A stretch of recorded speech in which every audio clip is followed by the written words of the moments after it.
وضو کے بعد اعضاء کو پونچھنا، کیا وضو کرنے کے بعد اعضاء کو پونچھنا چاہیے یا نہیں؟ پونچھنا چاہیے، پونچھنا چاہیے، یہ پتہ نہیں کس طرح سے لکھا ہوا ہے۔ ایک شعر یاد آ رہا ہے، بلال انصاری نے یہ سوال پوچھا ہے انڈیا سے، شعر یاد آ رہا ہے پونچھنے سے۔ ہم نے 9th کلاس میں تھے تو ہمارے ٹیچر نے شعر سنایا تھا، ان کے دستے نازک کے لیے بھیجی تھی جو پونچھی، خبر پہنچی تو یہ پہنچی کہ پونچھی نہیں پہنچی۔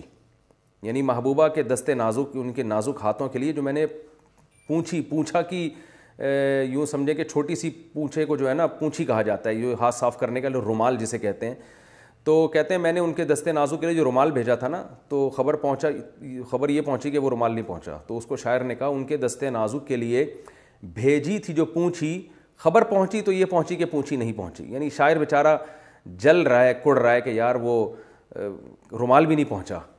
تو سوچو، یعنی اس زمانے میں رومال نہ پہنچنے پر اتنی تکلیف ہوا کرتی تھی، اور محبوبہ تک رومال پہنچانا بہت مشکل ہوتا تھا۔ آج تو بندہ آرام سے پہنچ جاتا ہے محبوبہ تک، تو اس زمانے میں اتنے فاصلے تھے کہ محبوبہ کو آپ رومال پہنچانا آپ کے لیے مشکل تھا، تو لو لیٹر کون پہنچائے گا اور خود کیسے پہنچے گا؟ اور آج محبوبہ پہلے پہنچی ہوئی ہوتی ہے، بندہ لیٹ پہنچ رہا ہوتا ہے، یہ حالات ہو چکے ہیں۔ کیا وضو کے بعد اعضاء کو پونچھنا چاہیے یا نہیں پونچھنا چاہیے؟ دونوں طریقے حدیث سے ثابت ہیں، پونچھنا بھی ثابت ہے اور نہ پونچھنا بھی ثابت ہے۔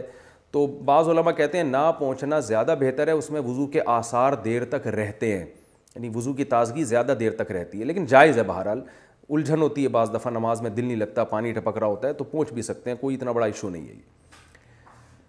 تیسری اور چوتھی رکعت میں قراءت کتنی کی جائے؟ فرض نماز اکیلے پڑھی جا رہی ہو تو تیسری اور چوتھی رکعت میں سورہ فاتحہ کے بعد کوئی سورت پڑھی جائے گی یا نہیں پڑھی جائے گی؟ نظام الدین انڈیا سے، نہیں پڑھی جائے گی۔ کسی نے پڑھ لی تو یہ بھی جائز ہے، گناہ نہیں ہے، اور سجدہ سہو واجب نہیں ہوتا، لیکن بہتر یہی ہے کہ سورہ فاتحہ کے بعد رکوع کر لے، کیونکہ فرض کی تیسری اور چوتھی رکعت بس سورہ فاتحہ، اس کے بعد نہیں ہے۔